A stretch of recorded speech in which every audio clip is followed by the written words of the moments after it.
Hello everyone. Thank you for joining us today. We've got an exciting set of matches for you today between SRG Aries and Kastrup Esports. My name is Delphi. I'll be bringing you the play-by-play while my friend over here, Nicholas, is on the color casting chair. Nicholas, how are you doing today?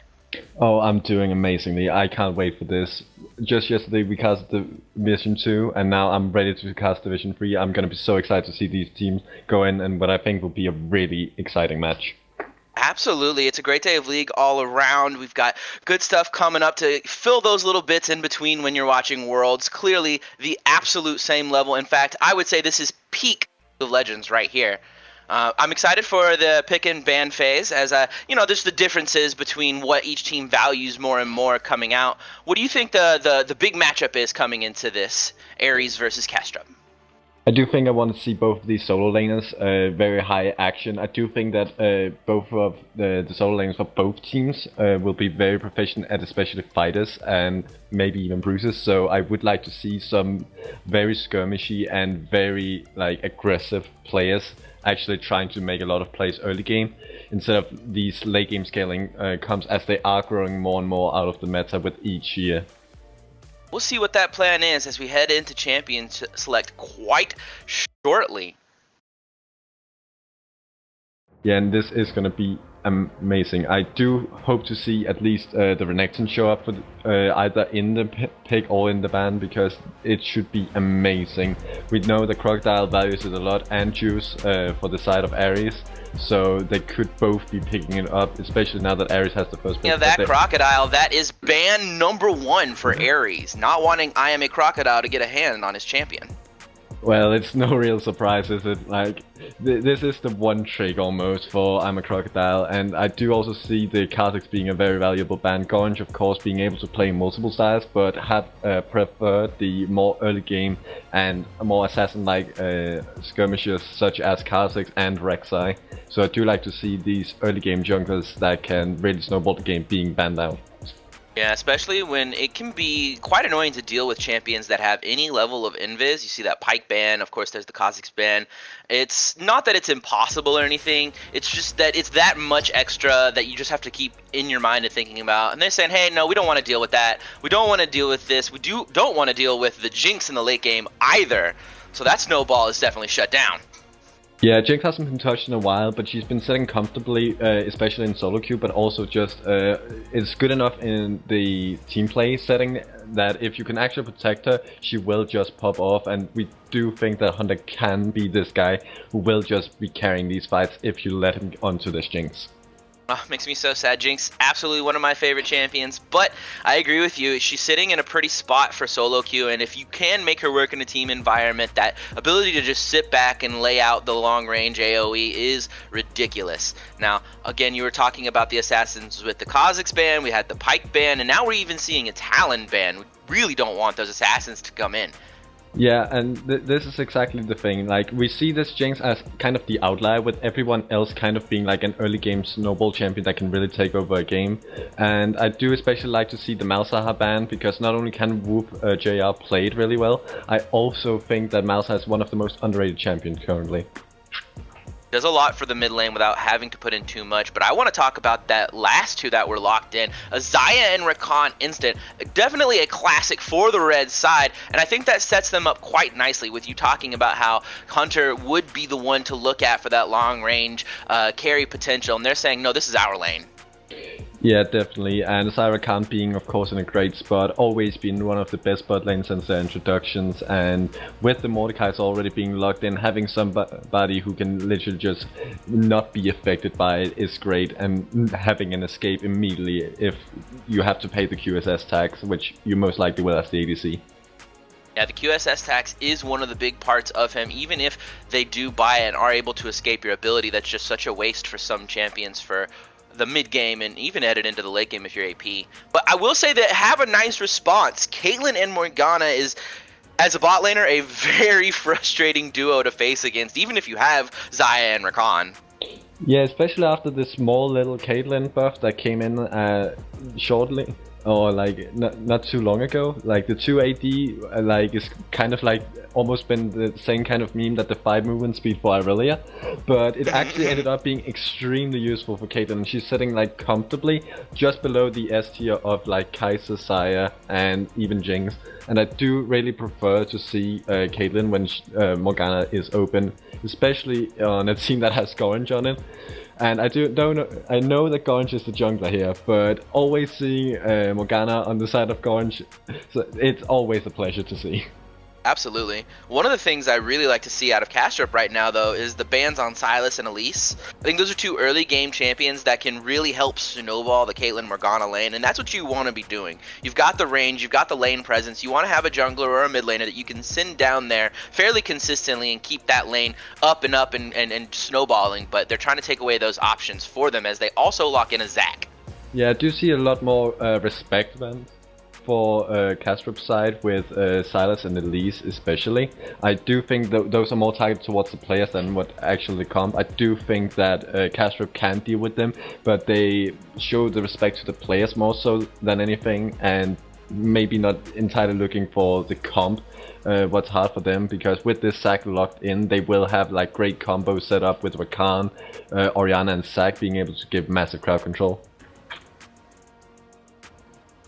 And we do see the Vladimir being the last one locked in here for the side of Aries. And I will assume that's going into the mid lane for Hunike and from the universe here. So I'm excited because I know that how massive he can be in that champion and how he can just take over games with it. And it's very scary currently for any ADC to face. I do enjoy the Vladimir pick, but what I will say is that it means they don't have a whole lot going for them early besides Caitlyn and Morgana. Sejuani is going to be wanting to farm up a little bit. Vladimir really can't do much in the early game. And I will admit my bias, I'm not super familiar with how Mordekaiser will work in the early to late. But if I had to guess, I'd say that the majority of the pressure for Aries is going to be coming from the bot side, and they're going to want to be hovering around there. Where on the opposite side, I see a phenomenal team fight.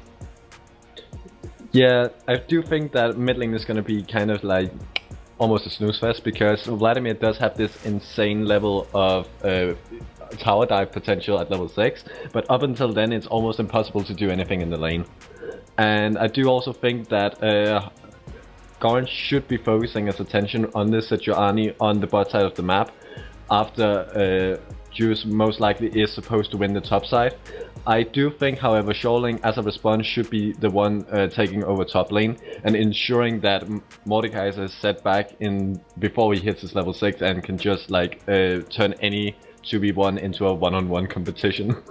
I absolutely agree with you. And Poppy is actually kind of a surprise carry for a lot of people. Now, obviously, I'm not saying she is the hard carry for the team, but I have seen Poppy take over some games before.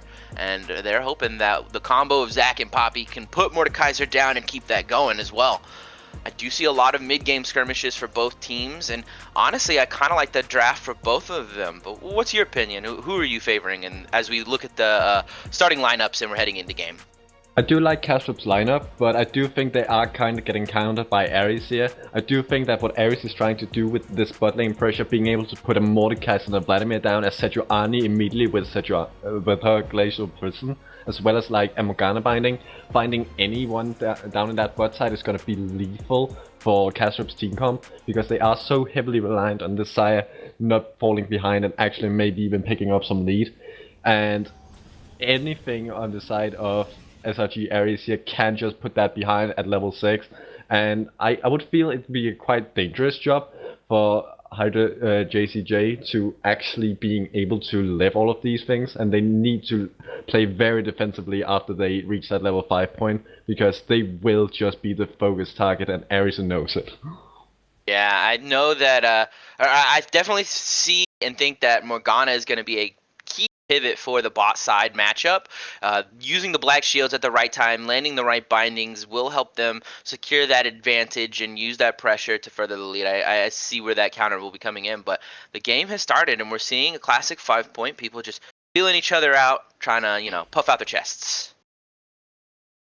Yeah, and so far, like nothing too major. We don't see any particular keystones that are all that interesting. I always like to look at what the Vladimir has gone for in the particular game, and this time it is the electrocute, the little bit of extra burst or extra bit of poke, also giving great late game extra damage participation. Because in this game, it doesn't really matter what you actually do with the Aries comp. The only thing that does matter is that this Sire dies. I think that even with the small Oriana buff to her ult damage, it is more flavor change, so she does have a little extra bonus damage on her burst combo. But overall, it's not going to make a huge impact, and she is still not going to be able to be the main carry for a team. So shutting down this Saya, especially immediately with a Glacial Prison or the Vladimir just going in with a massive burst, is just going to be the main way for Aries to take over this game. As does have to be careful, but she does have a lot of protection. Everything from the Rakan to the Oriana shield to even her own ultimate, as Crocodile is laying down a lot of early damage. Juice Man just trying to get his farm up. Yeah, and this is just a very standard start. We see Zac taking top side, probably going for a back after his Croc camp here, I would assume. Else it would be a bit of a weird route. But both junglers just taking the entire red side of the map and then probably going up to the other side and just doing a full clear. I could see a potential of Zac ganking level after his Croc camp topside, but I would imagine it being a bit dangerous. However, it does seem like Juice had been poked out quite a bit early on, but he does get spotted out on the ward, so there's no way that he can actually do a surprise gank on Juice. Afraid of blues instead, as Whoop does find out Gorange on his healing path. Morgana's there for the protection. They do have the ward on Whoop, so they know that he's walking away. Are they going to be able to take the blue? Looks like, yeah, they're just going to bring it out of vision and steal it themselves.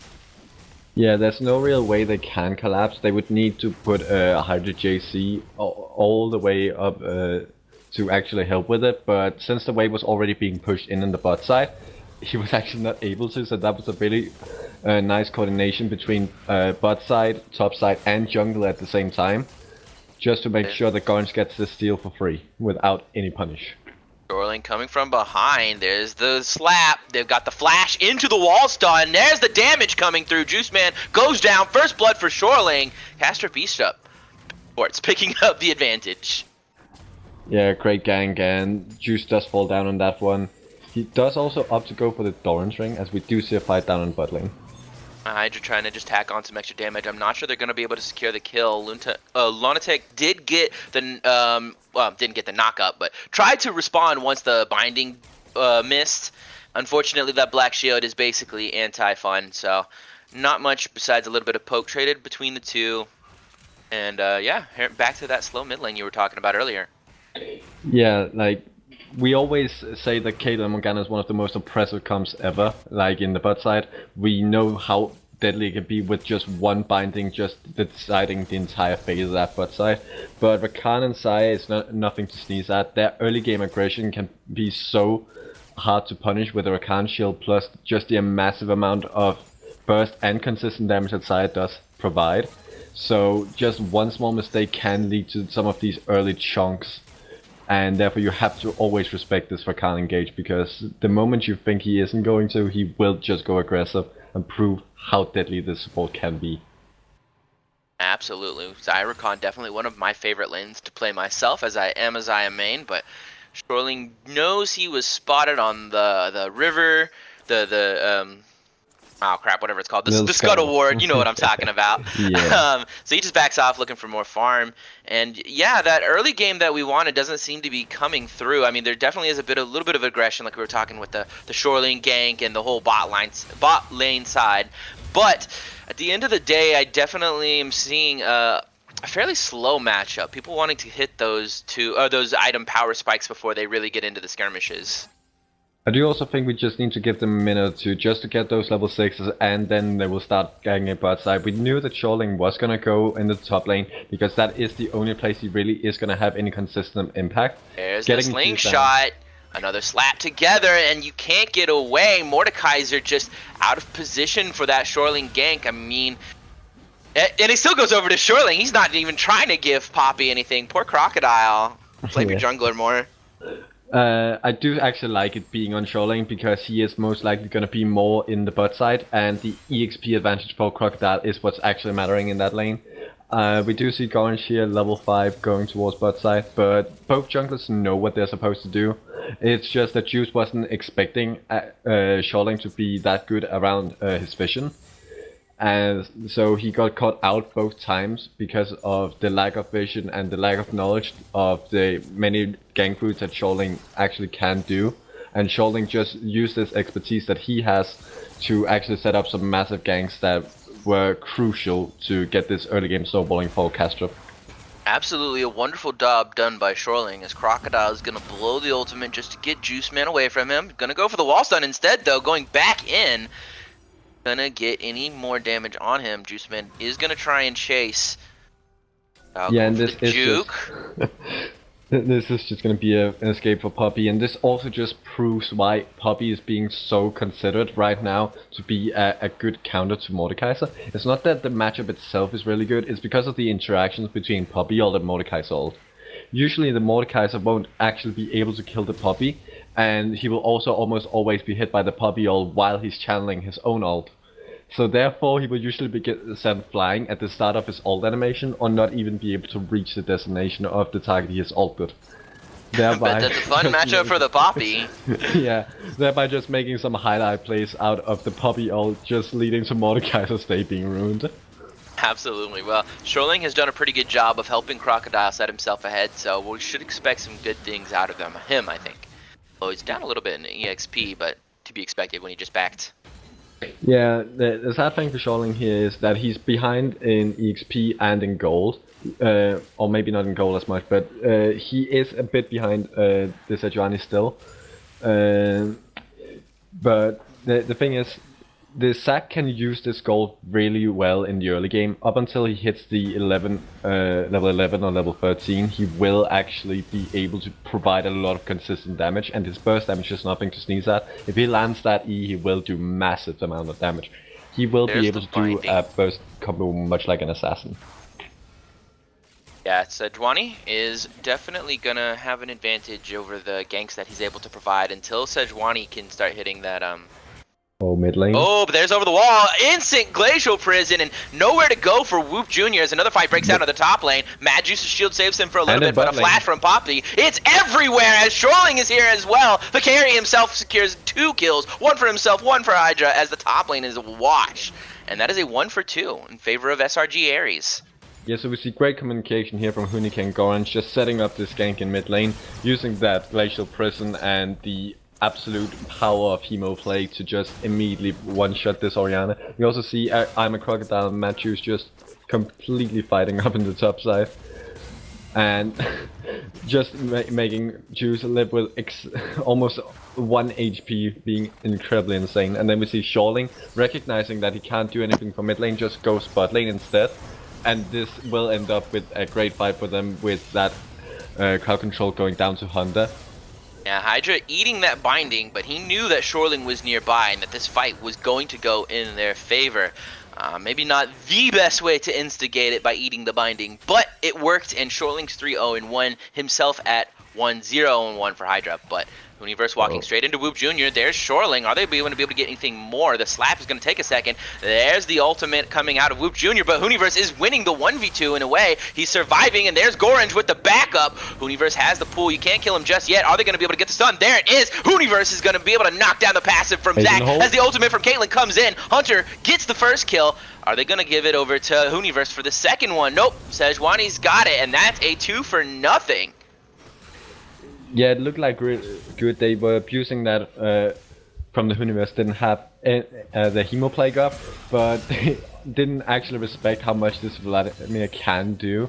And Vladimir actually being in an incredible spot, another one of the most underrated mid laners in my opinion. I don't think we give this champion enough credit with the amount of sustain. If they don't land enough burst damage immediately, these guys aren't going to be able to do anything. And Zac and Orianna both lag a lot if the Zac doesn't land the E. Therefore we just see Universe just stall it out, and then Gorange is going to come here, help his team. The ace in the hole is going to come in to pick up Whoop Jr. and this is just going to be a great trade-off for Aries. Excellent collapse lead to a turnaround and a fight that they thought was theirs. Fortunately, Kastrup Esports is going to take the shellacking on that one, but that's okay. The biggest thing for them, I think, is actually that Zach's passive is down, so there is a little bit less safety. He is very fed, so I don't think he's that scared, as he's taking on Juice Man 1v1 right now. And he starts off with a bit more health, so we do see the advances, but Juice Man's taking a good amount of damage on him. Does he have the win? There it is! That's what I'm talking about. They knew the passive was down. They knew that he could win the 1v1, and Mad Juice Man is a madman after all. Yeah, oh, there's the knock-up. That shield, unfortunately, was not able to save both of them because you can only put it on one person. Now, she is going to drop the ultimate, and so nobody's going to die just yet, but... Oh, never mind! Hydra wants to prove me wrong. Able to secure a kill as both of them get caught out with that knock-up by Lunatic. Yeah, definitely. Another fight down bot lane that might have been a bit too premature by Aries' bot lane. I do think that both the bot lane and top lane are engaging in a few more fights than they would like without the numbers advantage, but it is just so far working out decently for both teams, and they're not really going to be shying away from these fights. I do think they're both comfortable, even taking a loss, as long as it would give them the experience they need. Yeah, absolutely. I do see that that mentality a lot, like the ability to take a loss in favor of the goalie coming out of both of these teams, honestly. Yeah. Shoreling looking for another sneaky gank. Mad Juice Man, no! You're walking straight into it. There's the knock-up. There's the punch. You're not getting away from this one, buddy. He's going to try anyway. Going to run back into the bush. Shoreling's just going to leave it to Crocodile, but he doesn't see Hooniverse coming out. Mad Juice Man is going to make it out. He thinks he's got the 1v1, able to dodge the ultimate. Crocodile's taking a lot of damage, but shut down as Orianna is going to take him out anyway. It's a 1-for-1. Both top laners are succumbing, but Hooniverse is afraid of no one, and he knows Gorange is there for the pincer move. Shoreling is down. That's a double for Vlad. Is he going to pick up the triple? Hooniverse is running mad over this game, and there's just not much they can do to stop him at this point. Yeah, and the movement speed with this Spellbinder and boots already being secured from the universe just makes it so he gets there so insanely quickly. They just made an insane amount of rotation there, being able to pick up 3 kills for only Matthews falling down to the Orianna. This is going to be such a big deal, because now from the universe is just going to be able to immediately transcend that lead down into the bot lane once he gets his Hemo Plague back up. And with the TP up, I'm assuming that they will already be communicating about, okay, let's set up a dive bot side and then get the Drake. Just snowball an entire game and putting Kastrup in a spot where it's almost impossible to get back. Yeah, I just think that's the second time one of the teams has made a mistake involving starting a fight that they thought they had the numbers on and then they just didn't. I mean, wonderful way to capitalize on it, but they've definitely set up Hooniverse here to to take over the game completely. Like, he's just in such a strong position that I don't even know who can stand up to him 1v1 anymore. Yeah, and the important part to realize is that they didn't actually do it through the way they were meant to. They weren't actually getting all of these leads down on bot side. The bot lane hasn't even died once for the side of Kastrup. They were actually getting it just off the top jungle and mid alone, just being caught out or actually just being outplayed individually. And we can see Juice here. Almost taken down. Oh my god, I'm a Crocodile barely surviving. But in the end, will live, and I guess that is what's important. You know, this Mordekaiser, he should feel like he's being put down. You know, Shoreling's been up there consistently, but honestly, it looks like he's doing just fine. Yeah, like, Shoreling has this mentality right now that he can't actually do something because of the Mordekaiser ult, which is probably the right mentality to have, because Mordekaiser ult can be so difficult to deal with, especially when it locks out other teammates and you have that great roam potential from Vladimir with a TP. Like, it doesn't matter if the water's close by, he will get there. Oh, I mean, if you are Zach, think about it. You've got Morgana, Vlad, or Mordekaiser to gank. We'll get back to that in just a second as Hooniverse leads the charge. As always, flash binding. You're not going to be able to escape that. Hooniverse is going to get a good amount of damage. There's the kill. And he will go, or Hunter goes down to Xayah. That's a carry, but is it the carry they need? As Xayah is going to eat a binding as well. But they're all in her feathers. That's a triple kill. Can't you get the quadra kill? It's Hooniverse, so we know he can carry before, but not today. And Shoreling, you scumbag. You should have given it to the ADC. But nonetheless, a wonderful play coming out from the side of Kastrup. Unfortunately, Poppy's probably going to go down to Mad Juice as well. And I mean, nice. A good pickup for SRG Aries, but definitely a consolation prize considering they just lost 4 right before that.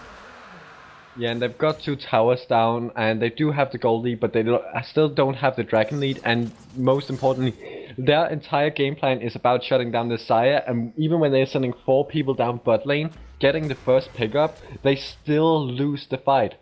Shoreling made such a great engage, as well as just Hydra playing that team fight so amazing, dealing great DPS, and all of the ults, while the Hemoplague actually hit Hydra, they still weren't able to kill him. And that's just something we have to realize, that this flag, no matter how fair, if you don't kill the Sire, you aren't doing your job. Yeah, it's absolutely something they need to work on. None of them pay attention to the Xayah, and they stay clumped up in a line basically throughout this entire thing. In particular, like, notice right here, oh no, baby, no. You just set yourself up to take so much damage from Xayah. I mean, being an ADC, she's already got a lot of DPS, of course, but you set yourself up in a line in front of those feathers, and she goes to town. Yeah, I also think something that was very important there was after the Hemoplague came down from the universe, his E just slightly missed because of a minion block. Like, that's so unfortunate. That's so that would sad. have been so much damage. And that might have actually encouraged his ADC and support to actually get a few more hits in, but also just there was a lot of crits coming out there for the Sire, and that really did help in those fights. Tech is going to run into Mad Juice Man, but not a lot he can do just yet. Look at the top side. Universe is waiting. He sees it coming. Crocodile's going to go in on Hunter. He knows he has Shoreling as backup, as both sides are looking fun right here. There's the jump. He misses the slap, though, and so nothing will come from it. Juice Man, though, on the backside, drops the Hemoplague on both of them. There's the pool. Is he going to get any damage? Baits out the ultimate, and Hydra's at least going to go down, but that's a 1-0. And this time we see the Vladimir actually paying off. He does play with the most patient mindset. They will get back here. After they think that it's all done, they will still get caught out. Oh, that's the flash in, but to say, you've already got what you came for. I totally respect that, Flash, man. I see where you're coming from. I get the greed. I've been there, but no CC and just out of range means no suit for you, as the pressure is mounting in multiple different lanes. Oh, choose no. Oh no, the sombrero is going to keep him in place, but he's not going to be able to do enough damage to make use of anything, and there he goes down. Yeah, and I won't say that these guys don't know anything, because they are playing it correctly. They are setting up, they're being very patient, but at the same time they are really aggressive players. They're bloodthirsty, and they just won't back down. So most of the cases are just where they are extending. Oh, there's the jump. They thought they were gonna get more. Shoreling might be able to actually chase this down. Nope. Gonna keep him walking in weird directions, and he doesn't like it. Yeah. But now that they've actually got one shutdown onto the side, this is going to be huge. And I also do believe that the shutdown goal went over to From the Universe, which is going to be even more massive. Because now he can actually start snowballing the lead insanely. He's already picked up 2 items, and this is going to be like massive amounts of gold. We also see the Sejuani having caught up in almost the same amount of gold as we see Vladimir fighting Poppy. I mean, nobody can stand up to him. That's an easy kill as he racks up a little more gold. And we're looking at that gold graph right now. The only one that comes even close to him is Shoreling. But as you mentioned earlier, in the late game, what's he going to do in the late game, you know?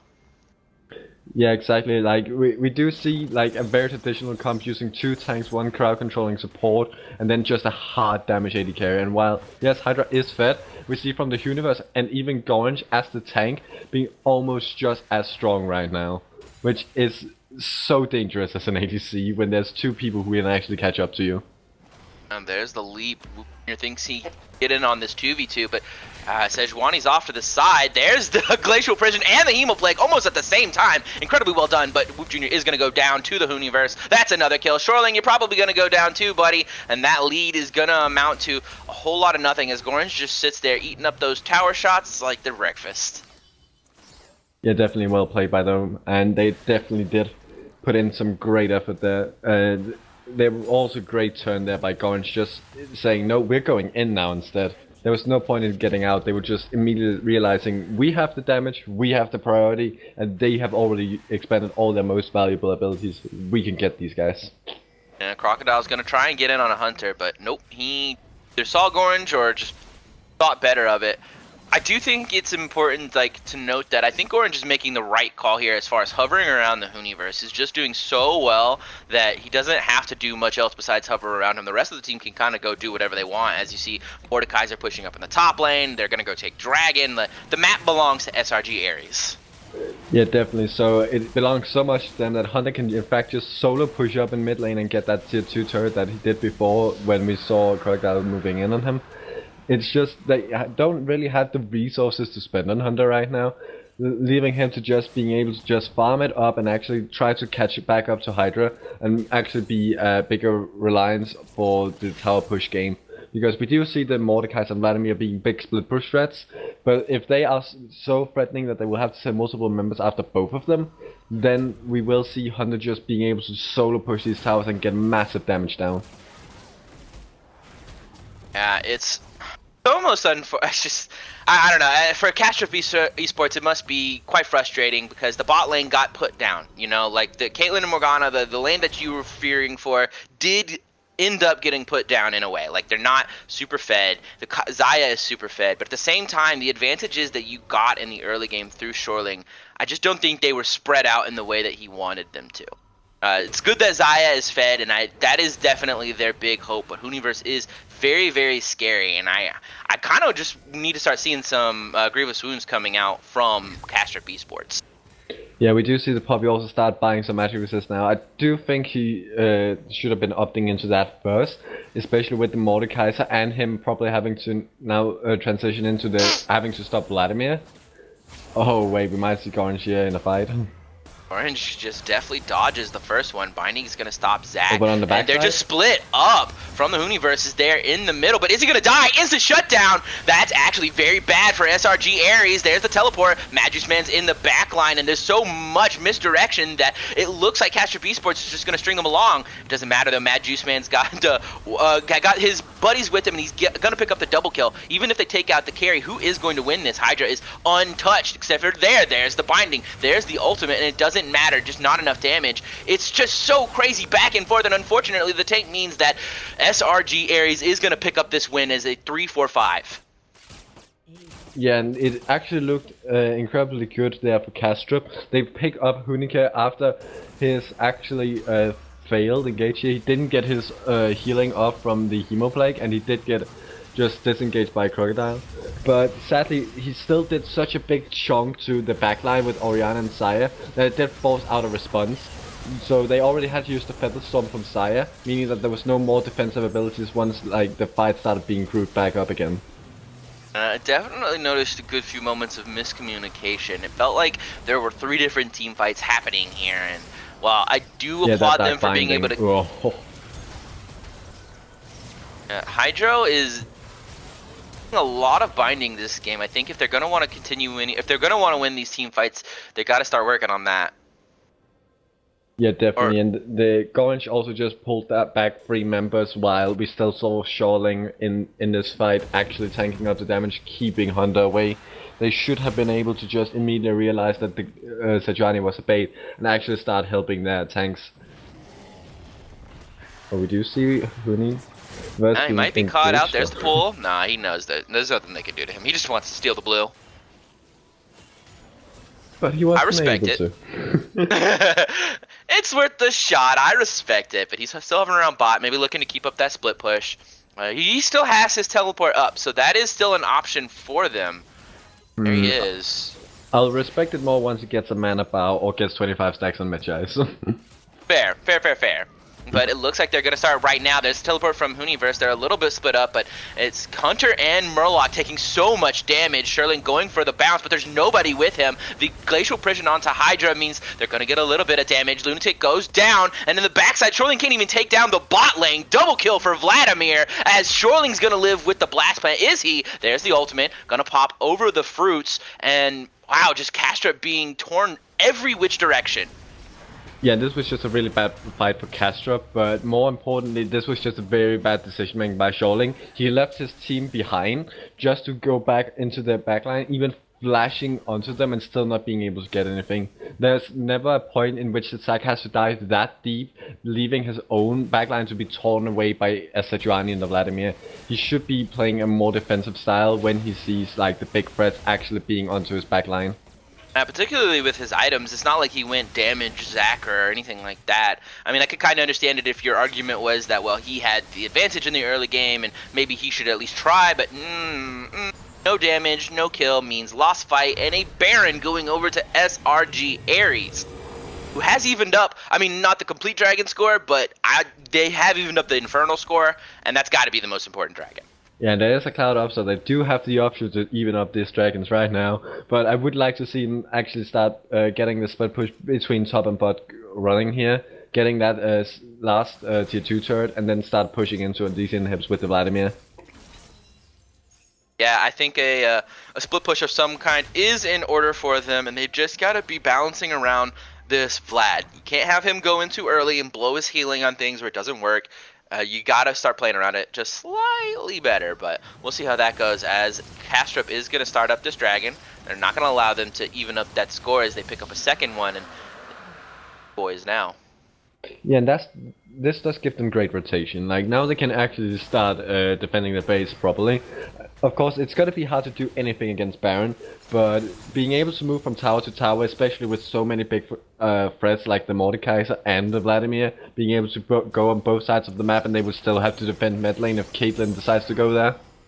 So this cloud drake is gonna help them to just immediately run between the different towers. Like they just want to use it to further that 1-3-1 like you were saying, and it's going to do a good amount for them. Whoop Jr., earlier you saw him just trying to get something sneaky on him, and he couldn't even do that. The options for Kastrup Esports are starting to become very, very limited.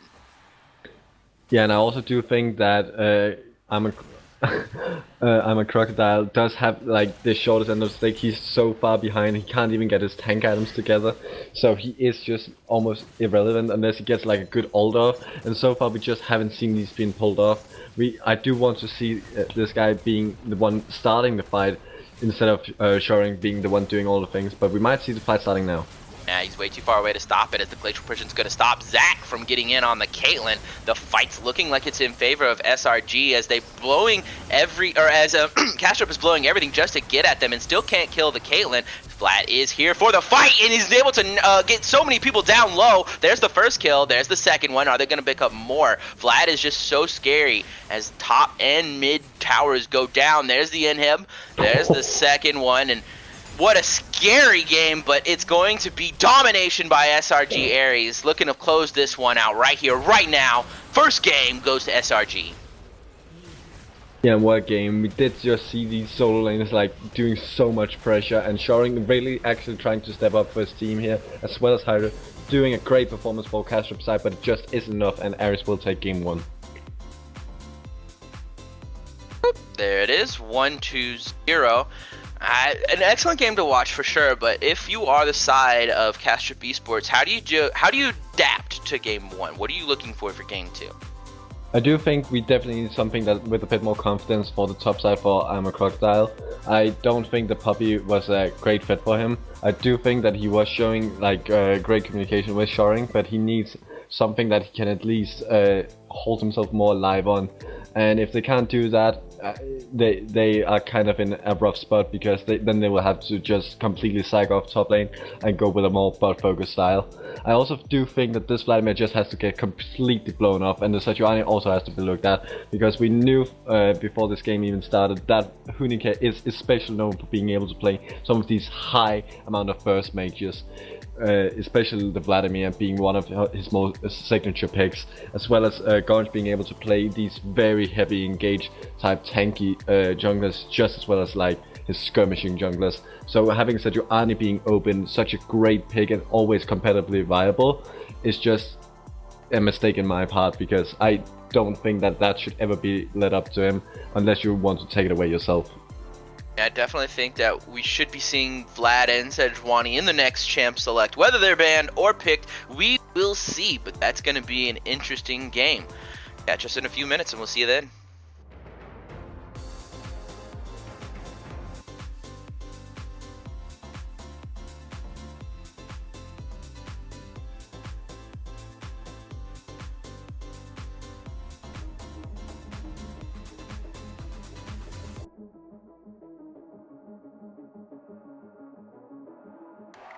Welcome to the wild, no heroes and villains. Welcome to the war, we've only begun. So pick up your weapon and face it. There's blood on the ground, go and take it. You get one shot to make it out alive. So higher and higher you're chasing. It's deep in your bones, go and take it. This is your moment, now is your time. So prove yourself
What are you willing to lose? You cover your wounds, but underneath them, a million voices in your head that whisper, stop now. Another twist of the knife, a turn of the screws, it's all in your mind, and it's fighting you on yourself. The storm is coming. Wow, kid, what you gonna do now? It's your reflection looking back to pull you down. So are you gonna die today or make it out alive? You gotta conquer the monster in your head, and then you'll fly, fly, phoenix fly. It's time for a new empire. Go bury your demons, then tear down the ceiling, phoenix fly. And now you're playing with matches, come out of the ashes underneath you. A million voices in the crowd, they're screaming, stop now. Well, let them swallow the pride, you're turning the tide to true believers. Got them in the palm of your hand, you're playing God now. What you gonna do now? It's your reflection looking back to pull you down. So are you gonna die today or make it out alive? You gotta conquer the monster in your head, and then you'll fly, fly, phoenix fly. It's time for a new empire. Go bury your demons, then tear down the ceiling, phoenix fly.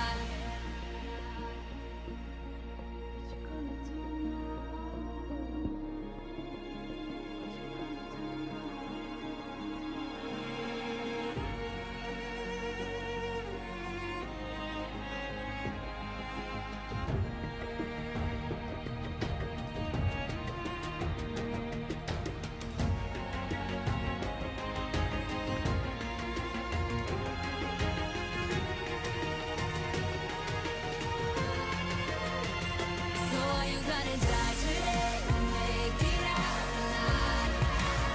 You gotta conquer the monster in your head, and then you'll fly, fly, phoenix fly.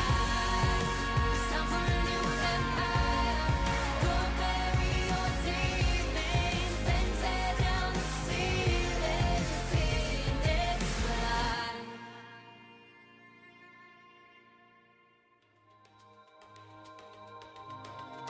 Welcome back, everybody. Game 2 of Kastrup Esports versus SRG Aries, coming right at you with my friend Nicholas over here and your boy Delphi at it again. Are you ready for Game 2, Nicholas?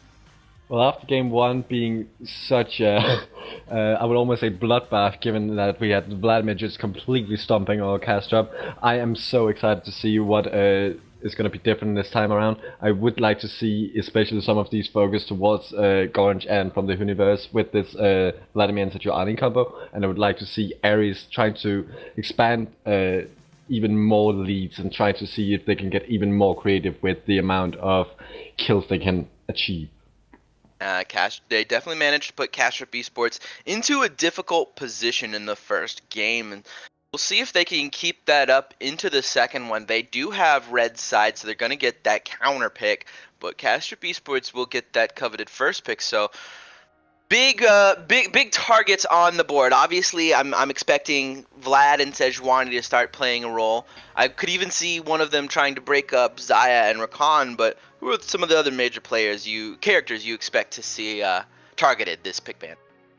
I wouldn't be surprised to see the sack maybe actually having a role.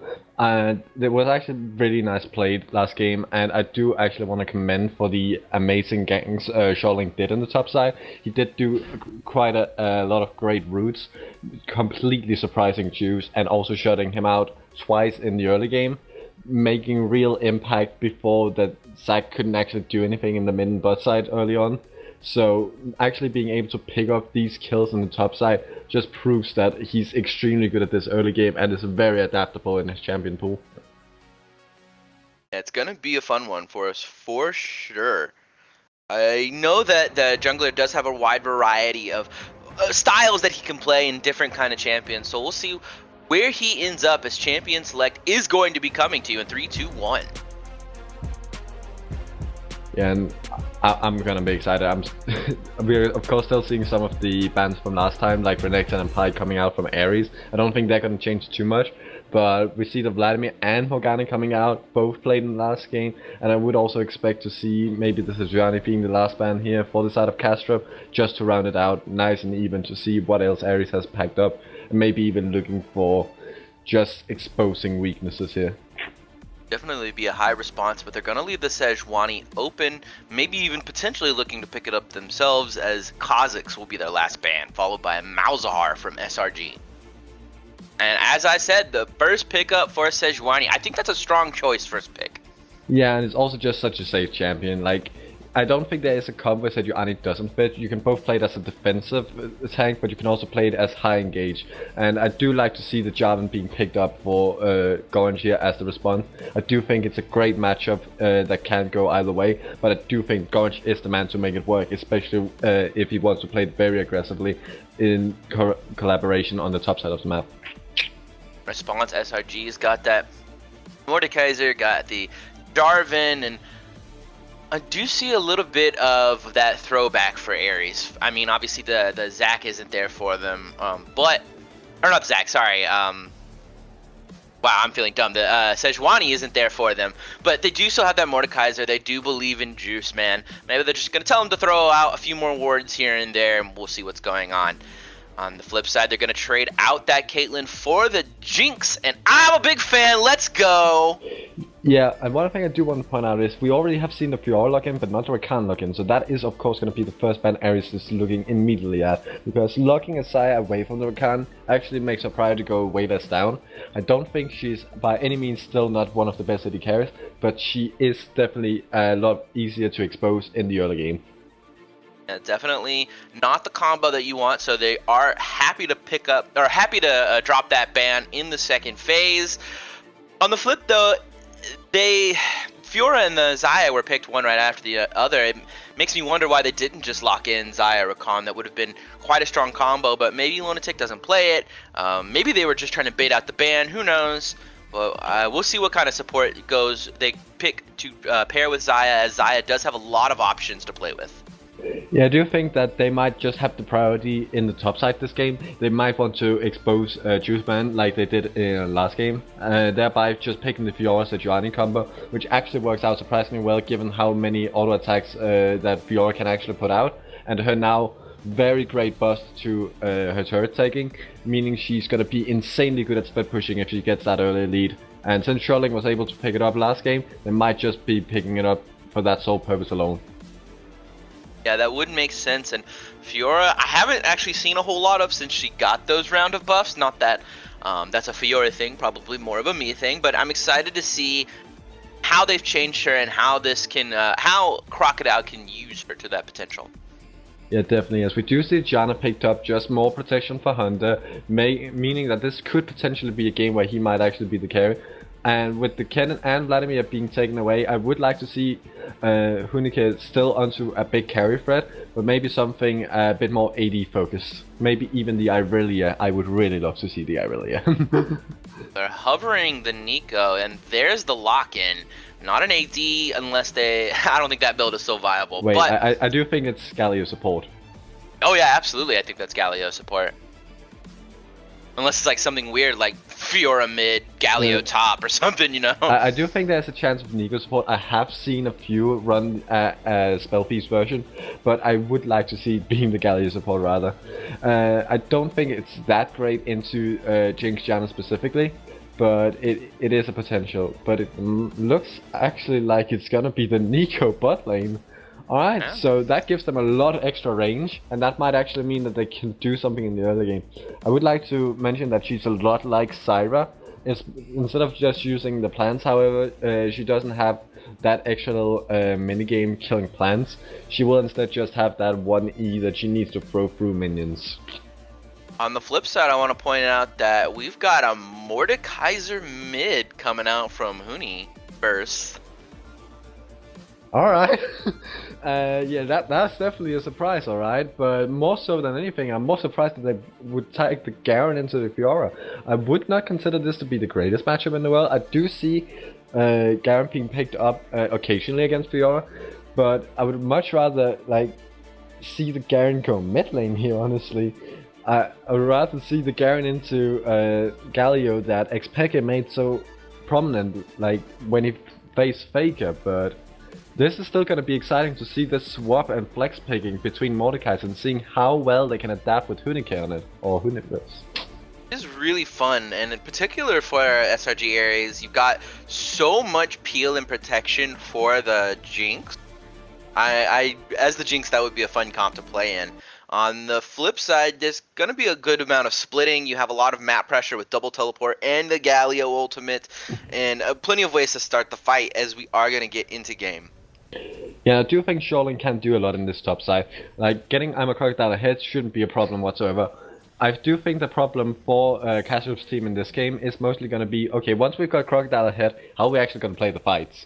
Because Galio is way more of a defensive tank, and Sejuani is way more of an aggressive tank. You can't play both of them the opposite, but they are way less effective in that way. Meanwhile, we see Nico, which is still can be used effectively in both attack and defense.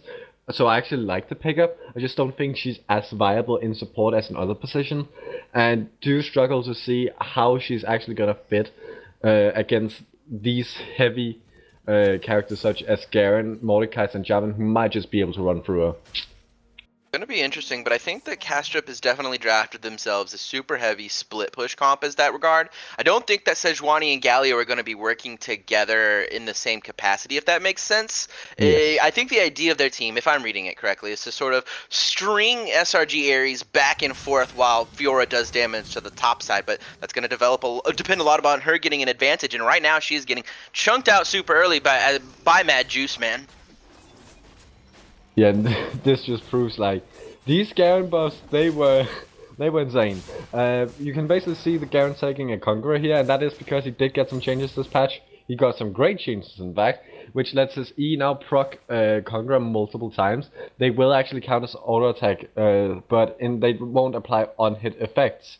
So basically meaning that Garen will, for a fact, do an insane amount of damage with his E alone. Meaning that if you ever like don't have an escape from that, you will suddenly take 1,000,000 damage. Yeah, Garen is a little bit scarier than he was before, and I'm excited to see him being used more often. I know he was always that sort of joke character, you know what I mean? That Yes. joke is too harsh a word, but for definitely a simpler character. So I'm appreciating seeing him a little more in higher level play. Yeah, earlier this year he was known as the one character in the game who didn't have a competitive win. Of course, Reckless changed that. Oh, but there's the double root. Hunter is going to take down quite low. Obviously not the death, but that is pretty big for the early lane as Mad Juice Man continuing to win this. Yeah, definitely like a lot of hard trading early on, but yeah, Garen has seen a lot of changes, especially after the Yumi meta has existed for a while down in that bot side. But we do see Garen. Oh, there's the flash and into the silence. You can't get away. There's the first blood. Mad Juice Man's angry after last game. Yeah, alright, don't mess with Garen, boys. Just ban it out. Just wait for Riot to fix it. Let's hope they will. But no, seriously, like, great engage there, knowing that there's for a fact no way to flash an auto attack, especially if the reflex aren't good enough. And then after that, there's like no way to flash when silenced.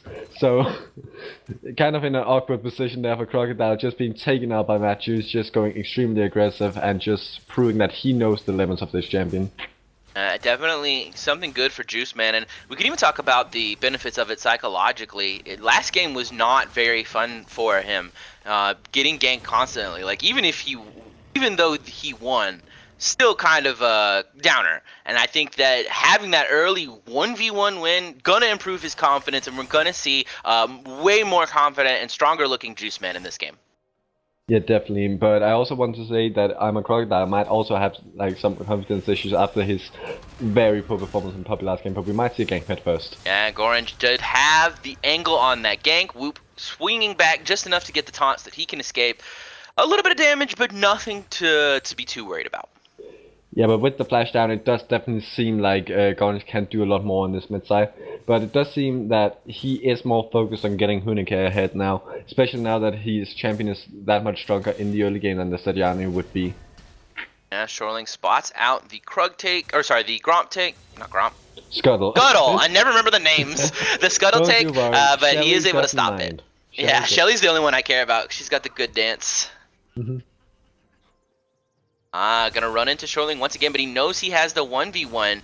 Shoreling is gonna flash over a blown flash, and this is Gorange's game, to be honest. He's had some excellent pathing, and he's just taking it over Shoreling right now. Yeah, and with the Conqueror being extremely good early game, I talked about this yesterday as well. But Conqueror is just the early game rule. Ooh, knock we up see into the Neha. taunt. Whoop's got the 1v1 so far. Not able to finish it off, though. Gorange is off to the side, so if Whoop overcommits, bad for him. Yeah, but like I talked about it yesterday as well. Conqueror, while still being considered a late game rune, for junglers it is more considered actually the early game rune, with Electrocute being more late game focused, because it is hard for many junglers to conquer a late game. But for early game, if you really take fight more so than you take trades and pokes, then you will way rather have Conqueror because it does so much more. Shoreling is there, but no flash means you're not going to get the knockup. Universe is just going to flash away, and a safe back for him. Yeah, this was very close again. Like, if Shoreling had flashed there, it was maybe even looking differently. It could actually have been a kill there, even if Whoop had it. We just seen like these guys doing so much aggression early, unlike last game where we only saw really Shoreling do anything. Now we are actually seeing Aries just show them that they can be just as aggressive. They were just literally holding back all of their cards. And it's those small little things, small advantages and disadvantages that can really turn the tide of battle. No flash there from a minor skirmish earlier meant no kill. And what could that mean in the future, you know? Do see, though, that the level 6s are starting to come in. Mad Juice Man, Universe, things like that. And I'm excited to see where these ults can take them. Yeah, and I also would really like to see if anybody would prioritize Drakes for this game, because Mountain Drakes can help so much, especially given like we have the Fiora and great split push, as well as we have like insanely fast Barons being potential with a Mountain Drake.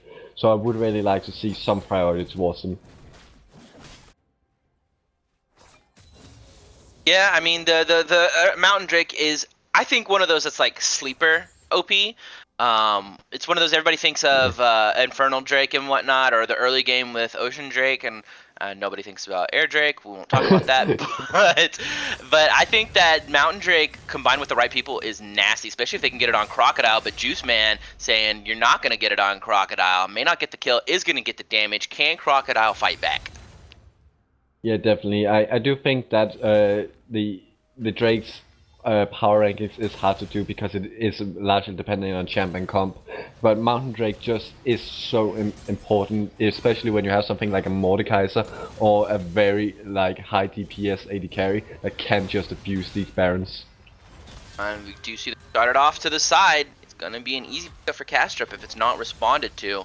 Jarvan starting to walk over along with the bot side. It's low but not dead. Whoop is almost dead though. Universe getting the 1v1, and that dragon is instantly going to go down. They're going to secure the dragon, but they're going to have to flash out. Flash by Matt Juice Man means he's going to pick up one, and an excellent positioning from the Blast Cone gets Hydra away. That's a 2 for none, though they do get the dragon, I guess, is a consolation prize. Yeah, but we also see both flashes in that bot lane now being gone, and with Gorange's all now being up as well, I could see some things happening down on this bot side, maybe even blowing it open. So I would really like to see how they're gonna respond to it, because Galio is way better at grouping bot side than both the Mordekaiser and the Garen would be. And whether or not Gorange is gonna prioritize the pressure down here, more so than he will just keep on going for this mid and top lane. Scary thing for them, and just kind of an ill-timed dragon, to be honest with you. A little bit of early commitment. They didn't expect the Galio to lose the 1v1 that hard to Universe, but you can't disrespect it at this point. I do want to see them start putting that Galio to a little bit more global use. I do want to see the Fiora start having some stronger moments, although of course that might have to wait until a little bit later, as Juice Man is now 2-0 and doing quite well for himself. Yeah, and I'm also sure that they were expecting a bit more damage when it came to doing the Drake, as we do see the Death Realm here. Oh, Universe doing so much damage to Shoreling. He brought him over. Shoreling thought he had the knockup, but he did not. There's the dunk. Goran's going to secure that easy KS. Says GG, that was all me.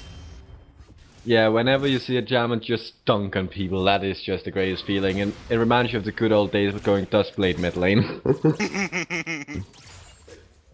Yes, but definitely, like, really great communication between Gorange and from the Universe. Like, they are just on point. We can really see how long these guys have actually been playing together. Even though they may have swapped roles, they are still, like, great teammates, and they know exactly what each other's thinking. There's the root, there's the binding into another one. Hydra gonna pick up an easy kill, taking down Murloc. Hunter's in the back, though. Able to try and take out the minions, but that is an easy kill for Hydra. Yeah, and that was just like getting caught out by this Nico route that lasted an eternity. And if you think Morgana binding is bad, if you get hit by one of these Nico binds, you will just hate yourself even more. Oh, these fights on top side. Matthew's just doing so much damage. He is so much more confident in himself lately, and it's so much more fun to watch this game, to be honest. They gave him a champion that he felt better on, and he is feeling better on it. Yeah, and I do think that with Charlotte actually not being all the time up in the top side, it is giving Matthews a lot more time to show how good he actually is at punishing mistakes. Speaking of Shoreling being in the top side, he's waiting for it. He heard your words. Gonna let Magic Man walk a little bit further, but walked a little too far. Got the knockup, but Crocodile's just so afraid to go in. He's gonna be tanking the minion shots too, and one auto keeps him out of the fight. Don't go back in, buddy. You're gonna die. Oh, and gets clear the minion wave out, actually. I guess Mad Juice Man not able to secure that kill, but man, even in a 2v1, Mad Juice Man is just impossible to stop. Snipe? Can they get it?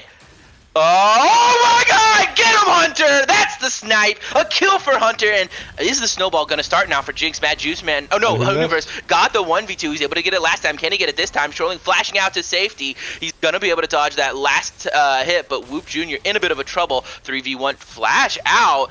I'm not so sure about that choice as Mad Juice Man picks up another. That's a 3-0 Garen, along with a now potentially snowballing Jinx. Yeah, and they should also be able to get this Rift Herald and maybe even get like the last bit of third place and first turret out of this. Like, this was so great, especially after Matt Schussman did that 1v2 outplay. I especially want to recall that he is using Conqueror, and even though that the Fiora might be there on paper, all she actually did was repost the ult. Like, it was a good repost, but she can't do anything else. She's out of the fight, and Juice will always be able to 1v1 this Sejuani. Oh, bot lane. Oh my, that's a lot of damage. Oh, we do also see the Sejuani here. But both do get back out.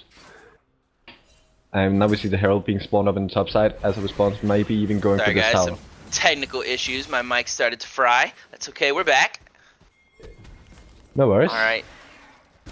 Tower gonna go down for the side of SRG. Don't know what you're doing staying here, Crocodile. You're deep. Oh, but either he is very low, and now Lunatic without much HP as well.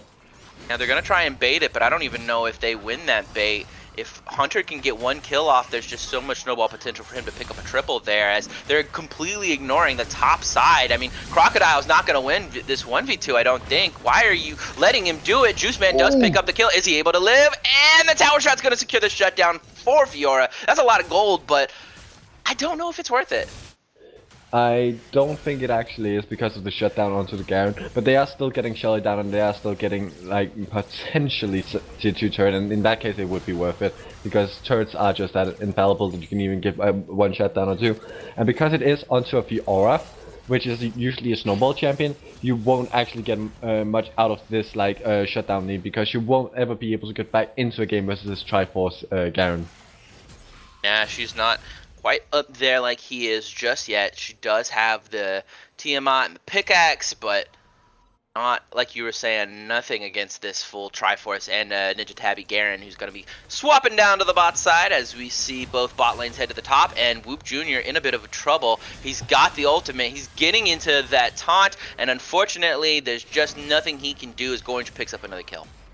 Yeah, and we again see just this communication, Gorge knowing exactly how to play around Vision, and Hunike knowing exactly how to bait. They both know exactly how to complement each other, and they just know exactly what every champion does.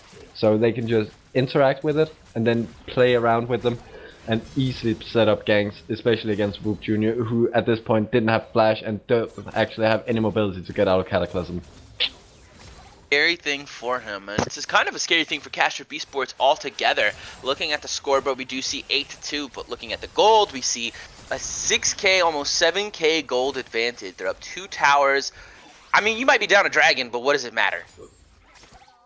Yeah, right now, all we really need to remember here is that we do see like this insanely strong Aries lineup, and the only goal they actually have is mostly on Hydra again, but it's not as much as last game, and after last game we did see it wasn't enough, and I do think it's gonna be almost a repeat here again. There's already almost 7k goldie for Aries, and Juice is just gonna try and run I'm a Crocodile down, but it might be a turn. Oh, he used the ultimate just a little bit too early. Was not expecting the parry, I suppose, but Hooniverse is here for the cleanup. No parry for him, doesn't matter. He's gonna miss the anyway. Whoop Jr. is here for the response. Are they gonna be able to secure a 2v1? Nope, It's gonna be a 2v2. There's the dodge in, not able to get the knockup. Might have put himself into a really bad position. There's a knockout for Gorange. Are they gonna be able to secure anything else? No, another stun coming through. Hooniverse dropping the ultimate to get the kill. Crocodile gonna go down, and an easy tower for SRG as well. Yeah, you can see the confusion on the side of both teams here. With back in, expecting to get a kill, I suppose, but they're gonna flash after, and there's the death for Hooniverse is gonna pick up that kill. Yeah, so Whoop Jr. did a whoopsie there. Did a junior whoops. Yeah, using that that E just to get in there. Even Gorge wasn't expecting. He was ready to just take ward and just push it in slowly. But with that mistake from Galio, you can just see the immediate punish. Like, with no mobility left, there's nothing they can do, and they're just taking the entire bot side as a result of it. And this is also where I have to ask, is it possible that Whoop Jr. might be a bit tilted by now? I've got to say yes. I mean, if I were the Galio, would not be in a happy position. To be honest with you, the majority of Kastrup Esports would not be in a happy position. You're staring down the barrel of almost every single member being fed. It's hard to look at that and feel optimistic, but I do think that is there. You have to get that gold from Mordekaiser and from Jarvan, and you can't die like this, as the Zanya's going to come through, the ultimate's going to come through. Nothing matters, though. You were way too far up, and you didn't get anything for it either. Yeah, like this is just tunnel vision coming through. We can just see these guys looking for anything, like just climbing onto the feeling of we need to win this game, and just looking for anything, just tunnel vision and saying, I will go for this objective. And they don't pick get up it. the That's the unfortunate part. Thing is, though, is that we've got the 2 Dragon League for Kastrup Esports, and that's what they are holding on to, as they are also looking at nearly a 10k gold deficit. I think they're going to have to try and put some gold onto the Xayah, through the Mordekaiser, through the Jinx, through the Jarvan. Big problem is, how do you kill them? You don't have enough gold to put anything on your carry right now. It's way too early into the game. So where is the move? As we see their bot side still splitting. Yeah, what's also important here is we see the Mordekaiser with the ult up, and we do see that there's no way in hell anyone could buy a QSS at this point. They won't be able to do anything with QSS tags, so from the Hooniverse, it's just gonna run them over once he decides who's on the list. And I mean, they're holding Kastrup to their towers with 4 of them. Jarvan's still walking down the lane. Yeah, exactly. Like these guys, they have to send multiple members just to deal with the split push from the Garen and the Mordekaiser, and it is kind of a repeat from the same game, just way earlier into it. Yeah, absolutely. And then thing is that Hooniverse can win a 1v2. I think Mad Juice Man can definitely win a 1v2, as Hooniverse is just gonna straight up dominate this 1v1, and they're gonna pick up an inner mid turret as well, as their just whole game plan, their whole map just collapsing around them. And there isn't much to do. Like, it's just about a wave playing game, and their team just doesn't have it yet. They do have the Tiamat onto the Fiora, but if they ever like let up and just give these towers for free, they will just lose the game. So they have to like do a commit. Fiora really believed in herself, but she believed all the way to her death, as Juiceman is going to get that 1v3, able to secure the kill onto Whoop Jr. And he's getting out. Oh no. And he's getting out. That's nasty. That is disgusting. Oh, but mid lane? We do see It doesn't Hunter even being matter. pinned out. Lunatic is a support. There's just not enough damage. You can scare Hunter away, but at the end of the day, if you can't kill him, what is the use? They're not going to get much. There is the return around. Hunter thinks he has this. The ultimate into the Evo will secure the kill for Xayah. That blade call gonna get her a lot here. Super Murloc gonna go down as well. And maybe not the engage they were thinking about, but they do still end up picking another tower in the bot lane from Hooniverse. And so far we just see great gameplay coming out here from Aries, knowing exactly how to close out the game. And even though that the one member who isn't so far like doing any mistakes is Hydra, JCJ, it just isn't enough. Like, he doesn't have the power yet, and he's still farming towards getting it. But now he's finally picked up the QSS just to deal with if the Mordekaiser ever decides to ult him. But what is he gonna do once the Jarvan decides to ult him? What is he gonna do when there's 3 people on him and no one on his team can actually do the damage because he's in the Featherstorm? And not to mention the fact that you're already behind. You paying the QSS tax means you're that much further behind. He doesn't. It looks like he has a pickaxe right there, so I'm guessing he's going for an IE second, meaning where's your Zeal item? You gotta wait that much longer to complete that 3-item power spike that's so vital for ADCs that even though Xayah's score says 3-0-0, you could almost just read it as 1-0-0. Yeah, I would definitely like consider Hunter to be way stronger right now, and I don't think there's any way that they really can get back Kastrup without Aries making some huge slip-ups, because at this point Matt Juiceman is almost invincible, and from the universe and Gorange doesn't seem to do any mistakes when it comes to like fighting. They are very aware when to back out, and they just don't take any fights that there's any potential in losing. Yeah, dropping Crocodile to the side might not be in a spot you want to be in. Hooniverse is not afraid of that 1v1, and I don't even think he minds doing that 1v3. So the dark areas around the map are not something that he is afraid to walk into. But again, he does just recognize there is the slightest bit of chance that they might turn around. There's the slightest bit of chance that there might be 4 or 5 people waiting for me, and I don't want to take even the single slightest threat here that I might be the one losing the game. So I will just do the smart move out, and make sure they don't get anything, as he does get the Glacial Prison for the cleanse. Kind of an odd choice in my opinion, but that Baron? cleanse is going to completely save him. And do they even know that Baron is going on? I don't think so, as Juiceman's in the bot side just wreaking havoc. Yeah, and even without Mountain Drake, this is still being taken fairly quickly. They do have the Jinx with 2 items, and they also do have the extra attack speed from the Jarvan. But Hydra might be in a bad spot. They're going to try and commit to this fight. She's off to the side. Is able to secure the kill, actually, but it's Janna, and what more can you do? Does go down to Gorange as the fight is started. It is on its way. There is the multi-man route, and Crocodile is causing some damage, but at the end of the day, Juiceman's bot side, and nothing happened with Baron. You just gave up a quadra kill to Mordekaiser for nothing. That might even be game. Yeah, and this was a fight that was needed to be taken, but it just didn't work out. There was no way they could actually deal with from the universe. They didn't have any anti-heal yet, and they still don't have any power spike on anyone except for the Xayah. And the Xayah, while doing a lot of damage, and Nico while landing incredible damage, just isn't enough. Like, these guys have way too tanky health bars, and they have way too much damage just in base alone.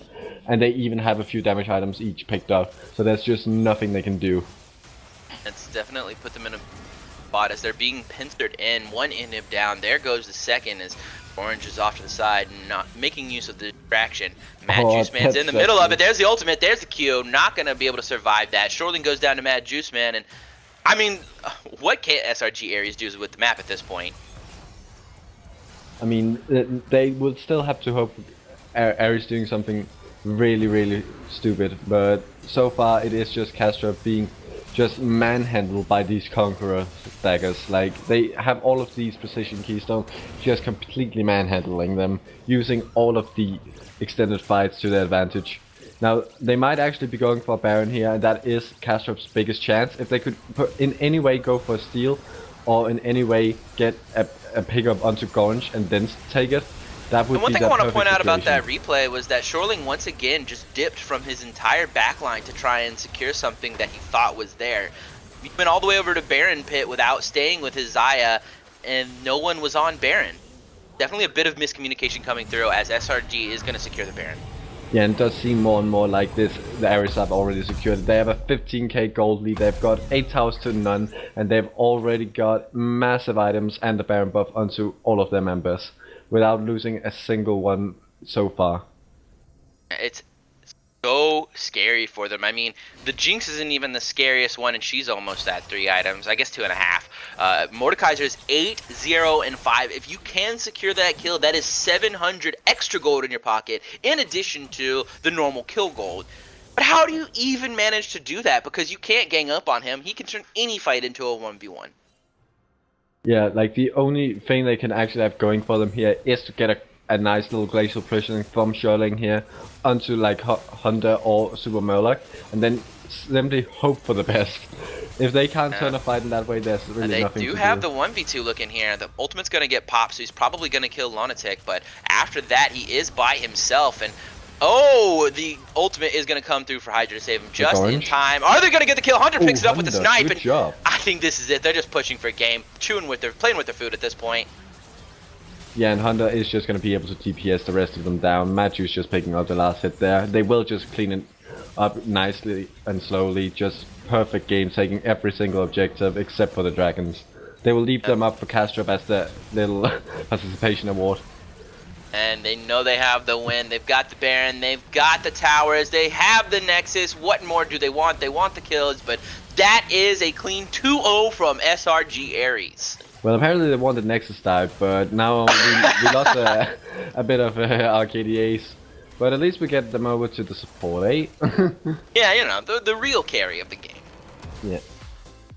But this was indeed a slaughterhouse coming out from Aries. After a game 1 where they were playing very stable, actually waiting for a few levels, this game it was just immediately guns blazing. We are about to crush these guys. We're gonna say we're better than you at everything in every single position, except for maybe the carry. But who's counting that when you have 4 positions winning? Then it suddenly does not matter how fed your AD carry is. Your AD carry just can't in any way deal with these massive front lines that Aries were putting up, and just they will take it 2-0 with such a clean fashion, especially coming out from the mid and jungle presence.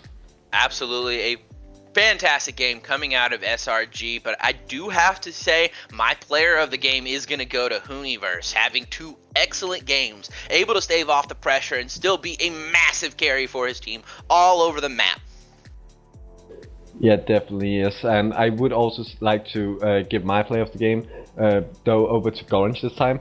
I do think that his amazing ganking potential, as well as like just his communication, being the one setting it up, and also just generally speaking being on the right side of the map, doing great tracking, as well as just clearing it in a fantastic way. I do like to see when junglers actually do communicate with their team and actually have a very stable relation without ever going too deep. And this kind of oversight is something I like to see, especially from someone like Gorange. I know can just look at the entire map and actually figure out what he's supposed to do with it. And we really saw it in these 2 games. He can go from 0 to 100 and still have just as amazing an oversight, and he really proved that. Yeah, definitely a strong duo to look out for any opponent trying to take on SRG. Nonetheless, an exciting game, and congratulations. Yeah, it definitely was, and we will see you guys later in the SRG Autumn Split, and this will be us signing out. Y'all have a great day, night, wherever you are.